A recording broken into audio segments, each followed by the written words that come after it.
सौभाग्यशाली गुरुमुखों, विशाल दर्शन भवन से श्री गुरु महाराज जी की श्री हजूरी में दिव्य सत्संग।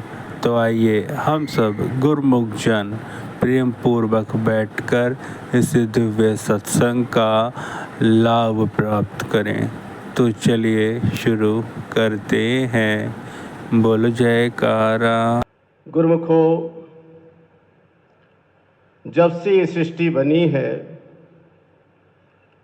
भगवान ने हर युग में किसी न किसी रूप में नित्य और निमित्त अवतार लेके जीवों के कल्याण के लिए रचना की है। और हर युग में उन्होंने अपने काल में एक नगरी का निर्माण किया। काशी, अयोध्या, मथुरा, द्वारिका, ये सब भगवानों की रचना है। उसी तरह ही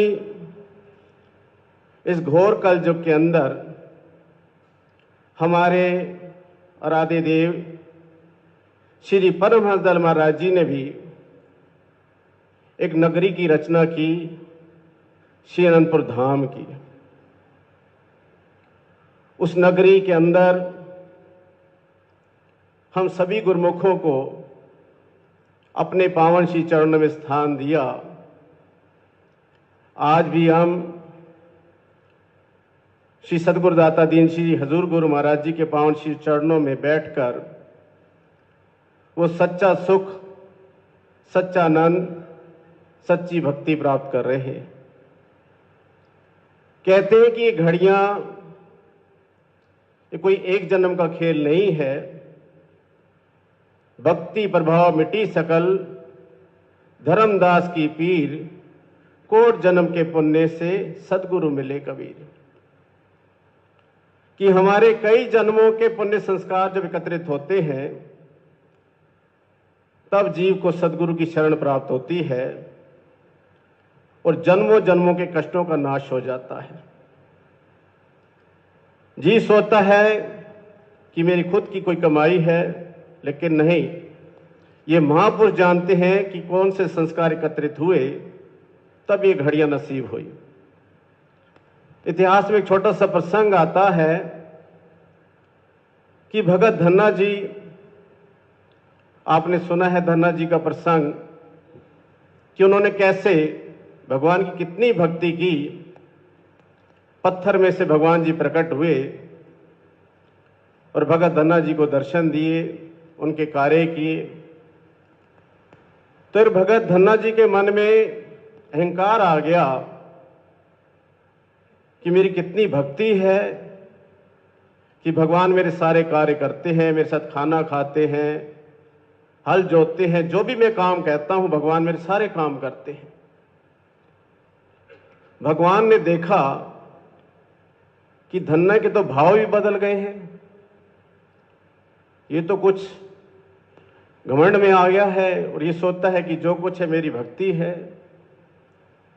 तो भगवान भी अपने भक्तों का बिरद संभालते हैं। तो भगवान ने एक दिन धन्ने को अपने साथ लेकर एक राजमहल में ले गए कि आओ आज चलो सैर करने चलते हैं। आगे आगे भगवान, पीछे पीछे धन्ना। जैसे जैसे आगे जाते गए, बहुत सुंदर महल था। जैसे जैसे आगे बढ़ते गए तो वहां से बदबू आने लगी। भगत धन्ना बड़ा हैरान हुआ, कितना सुंदर महल है और यहां बदबू आने लगी है। जैसे ही थोड़े आगे बढ़े तो भगवान ने कर्मचारियों को कहा कि दरवाजा खोल दो। जैसे ही दरवाजा खोला तो क्या देखते हैं कि वहां पे अस्थियों का ढेर लगा पड़ा है, वहां से बदबू आ रही है। धन्ना बड़ा हैरान हुआ, कितना सुंदर महल है, इतना सुंदर कमरा है और यहां पे अस्थियों का ढेर लगा पड़ा है। भगवान से पूछने लगा, भगवान ये क्या है? भगवान ने बड़े मुस्कुराते उत्तर दिया, धन्ना ये सब तेरे अस्थियों का ढेर है।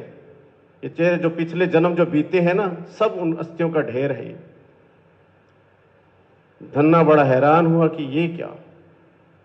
उसी समय उसने दंडवत प्रणाम की भगवान के श्री चरणों में और माफ़ी मांगी कि धन्य भाग मेरे प्रभु, मुझे आपकी चरण शरण मिली है।